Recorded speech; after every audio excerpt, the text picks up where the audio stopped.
Catherine est en ligne avec nous au 39 21. Elle est à Sarcelles. Catherine, bonjour. Oui, bonjour. Soyez la bienvenue sur Europe 1. Bonjour madame. Alors moi j'ai des questions à poser. Nous avons des accueils collectifs et nous avons des crèches familiales. Oui. Et moi j'aurais voulu savoir comment on pouvait envisager la reprise des activités en sachant que sur l'accueil collectif, est-ce qu'on va demander aux familles de porter des masques, des gants, est-ce qu'on va demander aux parents de porter ces masques, mais aussi aux professionnels.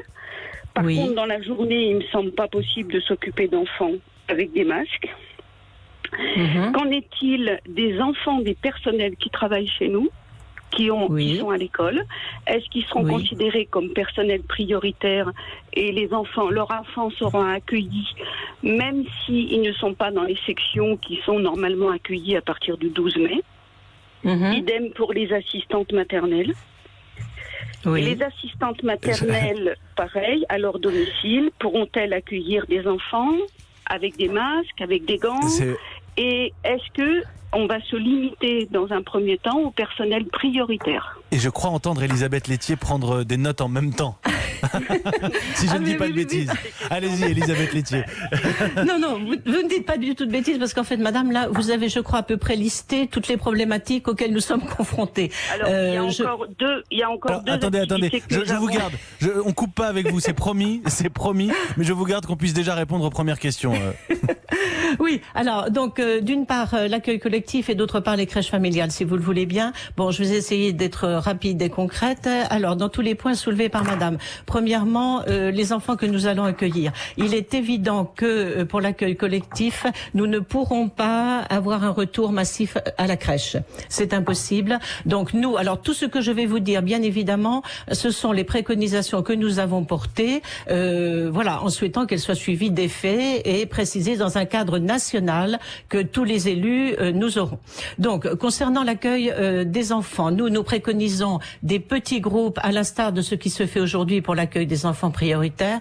Donc pourquoi de toute façon est-ce impossible d'envisager un retour massif des enfants? Pour deux raisons, je vais dire tout à fait pratico-pratiques. La première, c'est que l'application des gestes barrières, la distanciation sociale ne peut se faire sans avoir des locaux qui soient adaptés, avec par exemple des cheminements à usage unique, des aménagements prévus concernant les lits pour les dortoirs, concernant les petites tables pour les repas. Donc vous comprenez que bien évidemment cela nécessite d'avoir un nombre d'enfants qui soit réduit. C'est le premier point. Le deuxième point, c'est la problématique du personnel à laquelle nous ne pensons peut-être pas forcément de prime abord, à savoir que dans ce personnel, vous avez des professionnels qui ne pourront pas reprendre parce qu'elles ont elles-mêmes, et nous c'est ce que nous proposons à l'AMF, elles ont elles-mêmes des maladies chroniques, asthme, hypertension ou autres. Nous ne voyons pas les obliger, si vous voulez, à reprendre. Voilà. D'ailleurs, je me permets,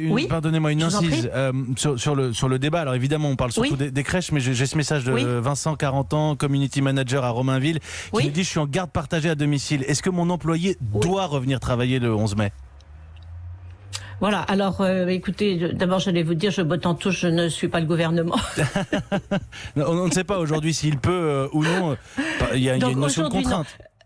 Voilà, mais alors sachez simplement que je pense que très très vite le ministère des Solidarités, dont nous dépendons au niveau des crèches, et de la petite enfance, va donner un premier cadrage.